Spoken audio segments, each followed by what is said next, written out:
boysen sadaqatul fitra sadaqatul fitra si wajib ni sadaqatul fitra kari gin wajib Quran karim da sohari qad aflaha man tazakka kari hena mai pa khrabani karamba mi oisin sadaqatul fitra pi ba min hoisi mi oisin siena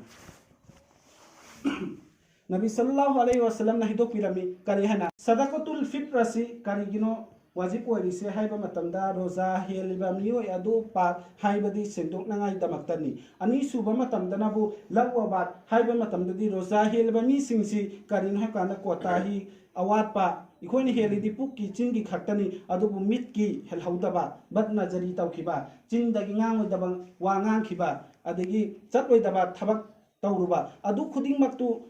mensillaga sawa mapung phana ngai damakta thabi taw sinnarakhi bani kari sadaqatul fitra adagi amana bu kari haina hairami tu'matul lil masakin kari hana masakin lair ba min khoisi itkinumita pijabagi pithakpagi thauramdo adu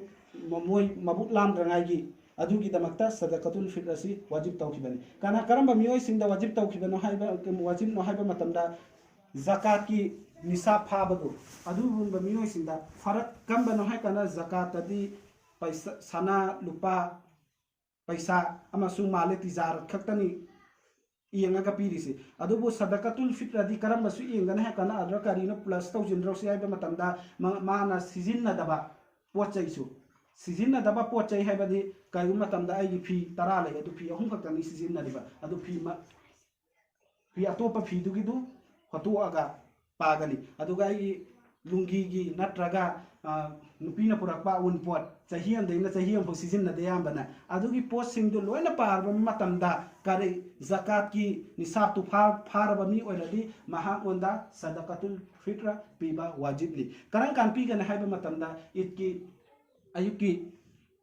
kan numi thok tuna mo anda pi hauga da mi haujik pi hauba na sui yamna phai haiba matamda kai gin hai kana piri ba potu itki numita lang na ngai gi amasung lair ba mi sing do makhoi gi thamoi sing do han thad ngai gi ni haujik pi hauradi paisa oina pi hauradi moina setning ba chaning ba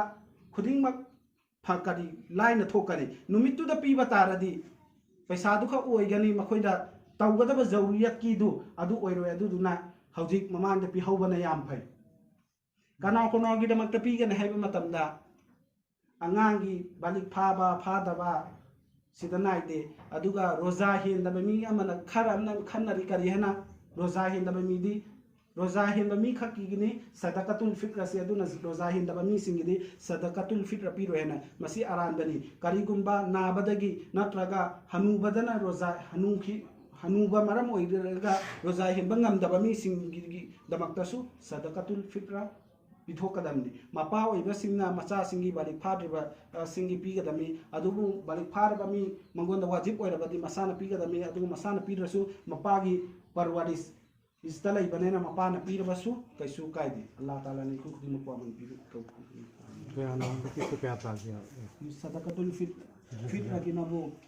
Humpuga Manga, Basaka, Adu Saurana, Humdra.